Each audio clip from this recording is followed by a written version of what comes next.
La voix de l'actu.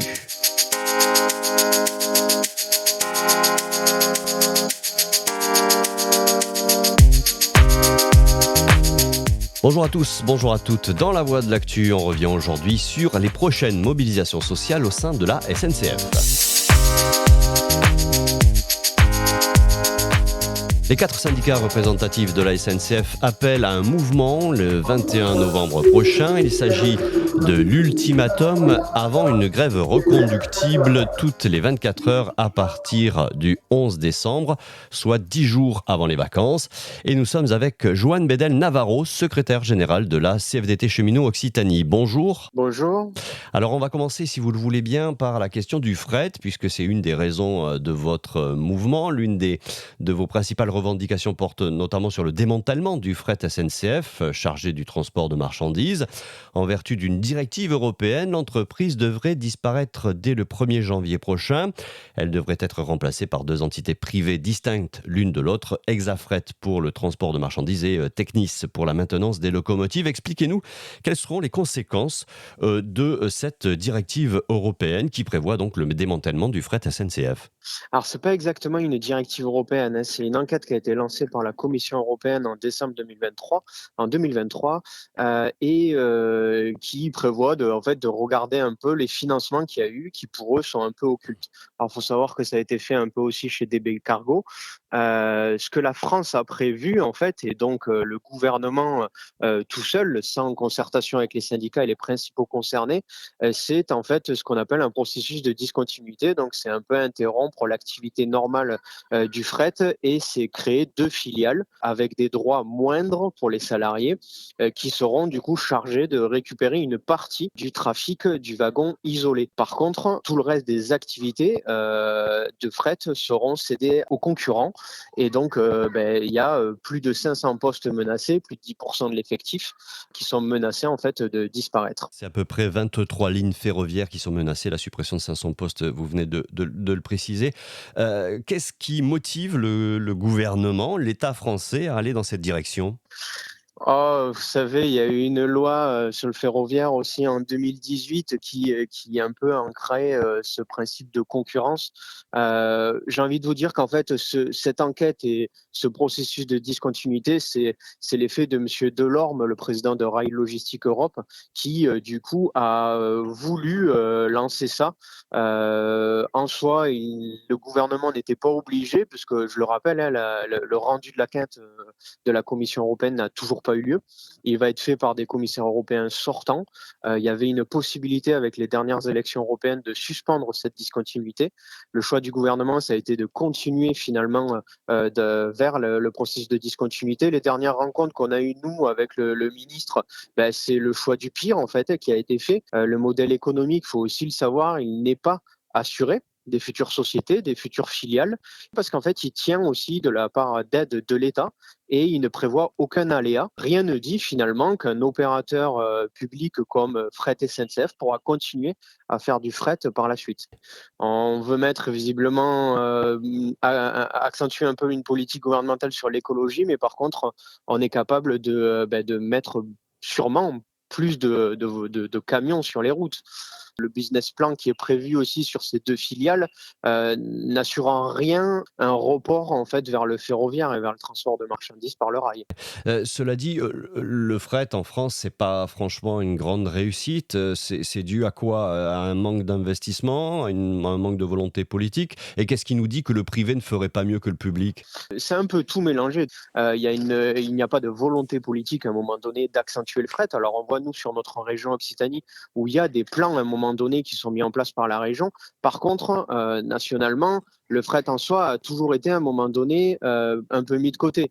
Alors la concurrence, est-ce qu'elle fera mieux que du coup la SNCF? Vous savez, si le réseau en soi il est en panne, si le réseau en soi il n'est pas rénové, si le réseau il n'est pas financé pour du coup avoir une meilleure qualité, on va dire, de ligne, la concurrence sera toujours la même chose et ça va être le même cas pour fret en fait. Avec un réseau malade qui a besoin d'être régénéré, sans financement sur le réseau, la concurrence ne fera pas mieux. Mmh. Vous venez aussi de l'indiquer, il y a également l'ouverture à la concurrence de certains réseaux TER Intercités et Transiliens dans vos revendications. Cette ouverture à la concurrence est à la discrétion des régions puisque ce sont elles qui peuvent lancer des appels d'offres pour les TER. En Provence-Alpes-Côte d'Azur, le groupe Transdev a déjà remporté l'exploitation de la ligne Marseille-Nice à partir de 2025 et ça aux dépens de la SNCF. Qu'est-ce que vous craignez de cette ouverture à la concurrence des TER Intercités et Transiliens? Une casse des droits sociaux. Sur notre région Occitanie, on est encore protégé pour TER Mmh. en 2032. Par contre, faut aussi savoir que Intercité, nous avons des équipes Intercités sur notre région qui, elles, vont être touchées à fin 2019 puisque la convention prévoit déjà un calendrier d'ouverture à la concurrence. On sait que fin 2019, du coup, la ligne Bordeaux-Marseille serait ouverte à concurrence. Nous, c'est la perte de droits sociaux pour les salariés. Ça ne va pas changer en fait la physionomie du paysage ferroviaire et pour les voyageurs, ça n'améliorera en rien leurs conditions de voyage. Et alors c'est une privation qui sur les petites lignes qui se fait sur le mode concessionnaire, hein, ce qui est pas le cas sur les grandes lignes qui est plutôt en open access. Donc ça change aussi un certain nombre de choses. Il y a Alors, notamment les droits de péage et tout ça. tout Donc à fait. Droit de péage avec réduction pour une concurrence qui arrive. C'est ce qui se passe justement avec Trenitalia qui payait moins cher le passage du sillon, vous savez, le mmh. créneau horaire dans lequel le train doit circuler. Trenitalia avait, avait des réductions. C'est ce qui est prévu dans la loi aussi à la base. Les concurrents qui arrivent peuvent avoir des réductions. C'est pour ça qu'à partir des lignes totalement rentables, hein, le Paris-Lyon, pour cet exemple-là, maintenant, le modèle économique de Trenitalia ne tient pas parce que ils vont devoir payer le vrai prix maintenant, comme nous, on doit le payer. Il y a aussi la question du fonds de concours. Le fonds de concours, vous le savez, dans les Mmh. bénéfices de la SNCF et tous les chiffres qui sortent, on a une partie, un certain pourcentage qui doit revenir à la régénération du réseau.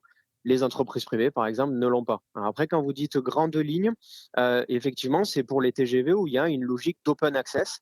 Et donc, on a une crainte aussi sur un Bordeaux-Paris où une entreprise Proxima veut aussi s'implanter. Des Mmh. tarifs qui vont être au départ alléchants, mais qui sont très trompeurs. Est-ce que la France a encore les moyens de soutenir l'activité des TR? Vous parliez tout à l'heure d'investissement, que ce soit pour le fret ou pour le réseau. Un rapport de la Cour des comptes sur le financement des lignes a établi que le coût de l'activité des TER, exploitation et investissement, hein, est estimé en 2023 à 10,9 milliards d'euros, en hausse de 31% par rapport à 2017.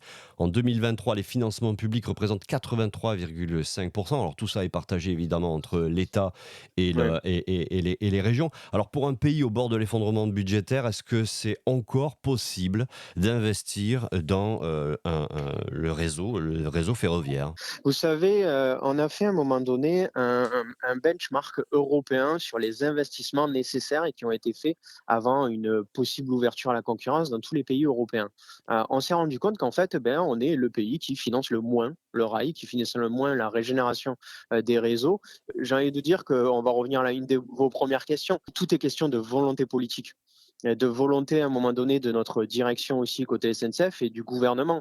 Qu'est-ce qu'on veut? Est-ce qu'on veut plus de voitures? Est-ce qu'on veut plus de camions? Est-ce qu'on veut plus de bus? Ou est-ce qu'à un moment donné, on veut financer un transport qui est le plus écologique? Oui, ça coûte. C'est un service public et on y tient en fait. Et donc pas que pour nous, mais surtout pour nos enfants, nos petits-enfants. Qu'est-ce qu'on veut leur laisser finalement? Alors je rappelle, hein, donc il y aura un mouvement le 21 novembre et puis une grève éventuellement reconductible toutes les 24 heures à partir du 11 décembre. Vous savez que les Français sont un peu inquiets parce que ça va être les périodes de Noël, ils se déplacent beaucoup. Ouais. Est-ce que vous n'avez pas peur d'être vraiment impopulaire? Ce ne sont pas d'ailleurs les plus fortunés qui se déplacent en train. Donc est-ce que finalement c'est un bon mode d'action? Vous savez, une grève impactera toujours des personnes et ça, c'est comme partout. Nous, après ce calendrier-là, on l'a pas voulu, hein. C'est le gouvernement et donc la direction SIG SNCF qui a parlé, de cette mise en place au 1er janvier. Nous, derrière, on est, dans l'action. Vous l'avez très bien dit, la première date, c'est le 21 novembre. Ça laisse quand même presque un mois de négociation. On estime qu'avant le 11 décembre, tout le monde peut se remettre autour de la table et donc réentamer des négociations et des discussions pour arriver à un moment donné à quelque chose de plus raisonné et raisonnable.